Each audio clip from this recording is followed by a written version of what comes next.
Hey, I'm Hannah over here at Everybody's Coffee, and today we're going to talk about tea storage.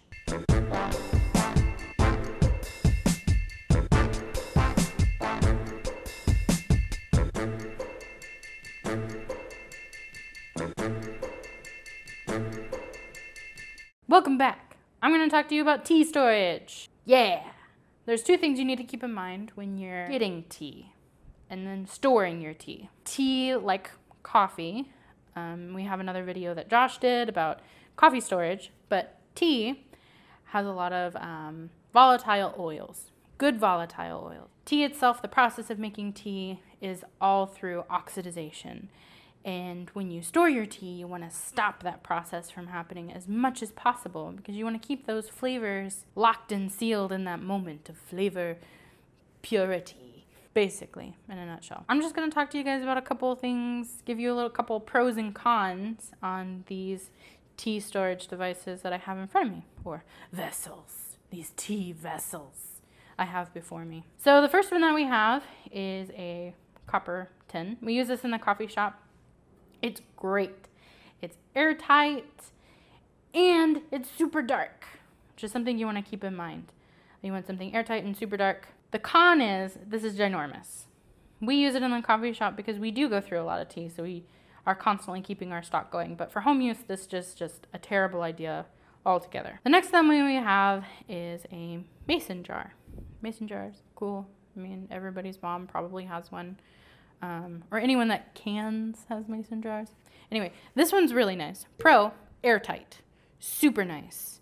They're cheap, they're airtight, and cheap, and they're airtight. But they're clear, which is not the best thing in the world. Because when you're opening and closing your cabinets, light's gonna come in, light's gonna come in.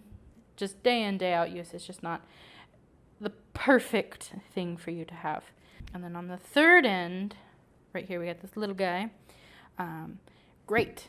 It's airtight and it's enclosed, but this one is just way too small, especially if you drink tea every day. But really, it's all a matter of how frequently you go through your tea.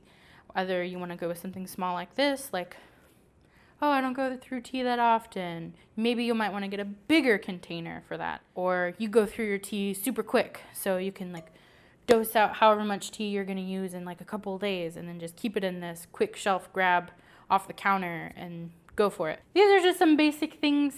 I mean, the cool thing about tea is that it's so customizable and I can tell you what you should do, but ultimately it's just a matter of you figuring out what works best for you.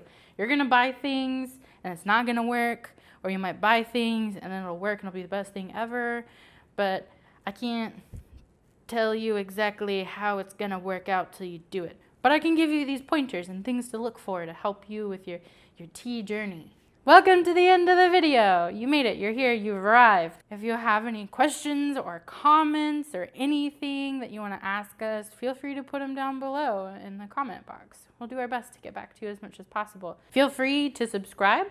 That would be cool. If you ever find yourself here in the Chicago area, more importantly, above everything, come visit us here in Uptown Chicago. It would be so cool to see you guys one-on-one. Until the next video.